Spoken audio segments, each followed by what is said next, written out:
Bienvenue sur votre chaîne Wake NFL dans le tout premier épisode de cette toute nouvelle série dans laquelle je vais analyser les matchs phares de chaque journée du championnat de France de DR Elite. Et pour ce premier épisode, on va se concentrer sur le match phare de cette troisième journée qui oppose les Blue Stars de Marseille aux Grizzlies catalans. Alors on va commencer par l'attaque des Blue Stars, une attaque en difficulté en ce début de saison, 174 yards à la passe en deux matchs, soit 87 yards par match, alors qu'ils ont tenté 41 passes, qui est le quatrième plus grand total de toutes les équipes du championnat de France. Donc ils sont quatrième sur 10, mais au nombre de yards, ils sont 9e sur 10, donc avant-dernier au nombre de yards par passe, ce qui prouve l'inefficacité aérienne de cette attaque, une efficacité qui s'explique parce qu'il n'y a aucun receveur dans le top 10 au nombre de yards à la réception, et il n'y a aussi aucun running back dans le top 10 au nombre de yards à la course. Donc c'est une attaque qui a du mal à tous les niveaux, que ce soit à la course et à la passe.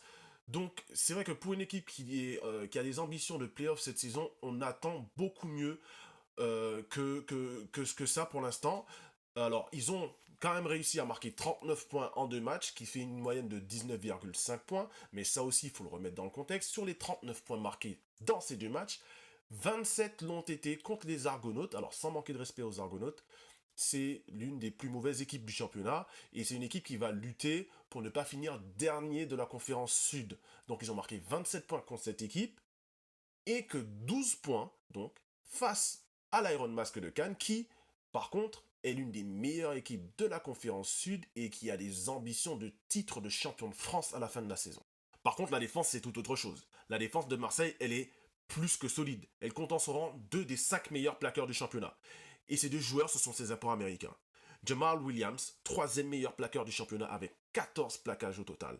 Et Sterling Sheffield, ancien joueur des Bengals, qui est cinquième meilleur plaqueur du championnat avec 10 plaquages, alors qu'il n'a joué qu'un seul match. Et donc, dans ce match face aux Argonautes, il a vraiment dominé. Il était imbloquable, injouable. Et puis, on compte aussi dans le backfield défensif, parce que ça, c'est pour le front seven, mais dans le backfield défensif, on a pour l'instant, en ce début de championnat, on sait qu'il n'y a que 2 matchs qui ont été joués, le meilleur cornerback de D1, Shady. Shady qui a déjà 2 interceptions et un fumble forcé le week-end dernier, ou il y a plutôt 2 semaines, face à l'Iron Mask de Cannes. C'est une défense donc qui est solide à tous les niveaux, sur le front seven et dans le backfield, et qui a encaissé 34 points en 2 matchs, soit une moyenne de 17 points par match, sachant que sur ces 34 points, on doit enlever 2 points qui sont en fait 2 points qui sont pour l'attaque, puisque c'est un safety qui a été concédé lors du match face à l'Iron Mask de Cannes, justement safety qui est concédé après le fumble forcé par Shady. Donc, quelles vont être les clés du match pour les Blue Stars de Marseille?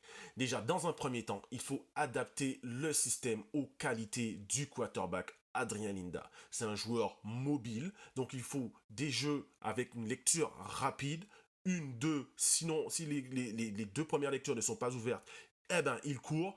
Il faut aussi mettre en place du jeu en mouvement, que ce soit du rollout et éventuellement des RPO pour faciliter la lecture du quarterback. Et puis, évidemment, il faut imposer le jeu de course. Donc, installer le run game pour, dans un premier temps, contrôler la possession, contrôler le temps, grappiller, laisser l'attaque des Grizzlies sur le banc. Et aussi, dans un deuxième temps, pour ralentir le pass rush. Parce qu'on sait que la meilleure solution pour ralentir un pass rush, eh bien, c'est d'avoir un jeu de course dominant, juste pour fatiguer la ligne défensive. Donc, ce sont vraiment les 2 clés du match pour les Blue Stars de Marseille s'ils veulent espérer l'emporter face aux Grizzlies catalans ce week-end. D'ailleurs, en parlant des Grizzlies, ils ont une attaque qui est dangereuse, menée par le quarterback français Badis Gramy, formé au Flash de la Courneuve et passé par les Diables Rouges de Villepinte. Cette saison, en 2 matchs, il a 42 passes complétées sur 73, donc un pourcentage de 57,5% et 503 yards à la passe, qui est le plus grand total de tout le championnat. Alors, c'est à prendre avec des pincettes aussi, en tout cas à remettre en contexte, puisqu'il a aussi le plus grand nombre de passes tentées. Donc sur ces 503 yards, il a 5 touchdowns et 3 interceptions. Alors, il est bien aidé au poste de receveur, puisqu'il a 2 receveurs dans le top 4 du championnat. Idriss Ramki, qui est le receveur numéro 1 pour l'instant du championnat, avec 15 réceptions pour 198 yards et 1 touchdown. Et Alexandre Animel, ancien joueur des Argonautes, qui est quatrième avec 11 réceptions pour 145 yards et 2 touchdowns en 2 matchs. Et le jeu de course n'est pas en reste, puisque le running back titulaire Vincent Aurélien est le sixième du running back du championnat en termes de yards accumulés à la course, puisqu'il a 141 yards en 32 courses et un touchdown. Donc il a une moyenne de 4,4 yards par course. Et du côté de la défense, c'est beaucoup mieux que l'an dernier. Cette défense menée par un front seven qui est redoutable. Ce front seven composé d'Yves Coco, de Jaden Wheeler, de Desmond Tisdall et de Julien Couo pour ne nommer que. Julien Couo est 5e au nombre de sacs. Desmond Tisdall, il est 8e au nombre de sacs, 10e au nombre de plaquages. Il a déjà 10 plaquages cette saison. Jaden Wheeler, l'autre apport américain avec Desmond Tisdall, est ultra dominant sur la ligne défensive. Il n'a... Alors, au terme de stats, ça ne se voit pas forcément, mais il met constamment la pression sur les quarterbacks adverses. Il passe son temps dans le backfield adverse. Et c'est une défense qui, pour le coup, contrairement encore une fois à la saison dernière, encaisse peu de points. 21 points encaissés en 2 matchs, donc c'est une moyenne de 10,5 points sur les derniers matchs. Ils ont encaissé 7 points le week-end dernier, il y a 2 semaines face aux Ours de Toulouse, et 14 points lors du premier match. Alors c'était le premier match face aux Centaures de Grenoble. Donc c'est une défense qui, alors, est un peu plus perfectible dans son backfield, mais qui est ultra dominante sur le front seven et qui est peut-être, comme aime bien le dire Big Jack, la meilleure ligne défensive du championnat de France de D1 cette saison. Alors, quelles vont être les clés du match côté Grizzly catalan pour l'emporter face aux Blue Stars de Marseille? Alors, premièrement, il faut savoir que s'il y a un point faible en attaque, c'est la ligne offensive. Donc elle va devoir protéger Badis et lui laisser le temps de trouver ses cibles. On parle encore une fois d'Alexandre Animel et d'Idriss Ramki principalement. Et elle doit aussi ouvrir des brèches pour permettre à Vincent Aurélien de gagner un maximum de yards à la course. Et donc, pour protéger Badis et ouvrir des espaces à Vincent Aurélien, il faut surtout, à tout prix, éviter Sterling Sheffield. On l'a vu, quand il a joué face aux Argos, il a ruiné entièrement le match de l'attaque d'Aix-en-Provence à lui tout seul. Donc il est incertain, il n'a pas joué lors du dernier match face à l'Iron Masque de Cannes. Il est incertain ce week-end face aux Grizzlies, mais s'il est présent, il faut l'éviter à tout prix. C'est-à-dire qu'il faut le double team, voire le triple team, si c'est possible, et courir systématiquement à l'opposé de lui.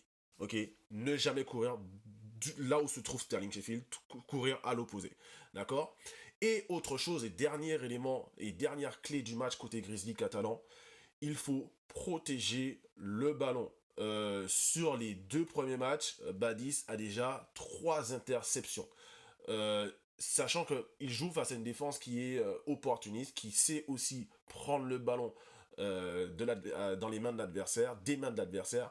Donc il faut que Badis protège le ballon. Donc pas d'interception dans ce match et pas de fumble du côté de Vincent Aurélien. Il a été sauvé un petit peu par les arbitres lors du dernier match face aux Ours de Toulouse, où Dorian Longhini, à mon avis, avait réalisé un fumble sur lui.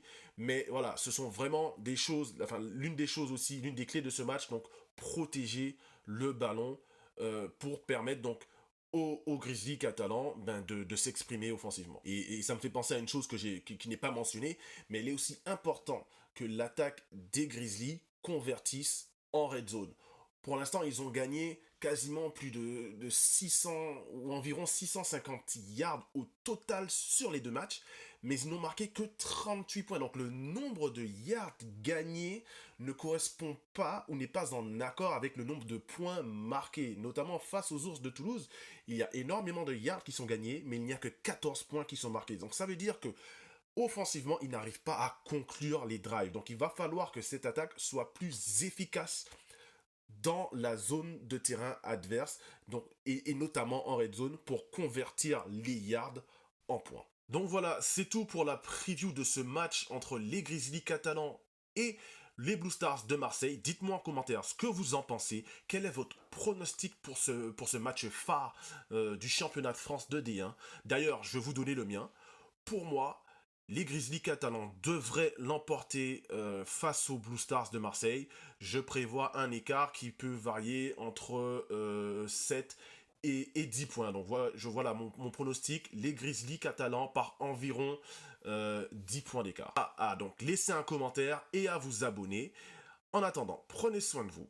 Et sur ce, peace.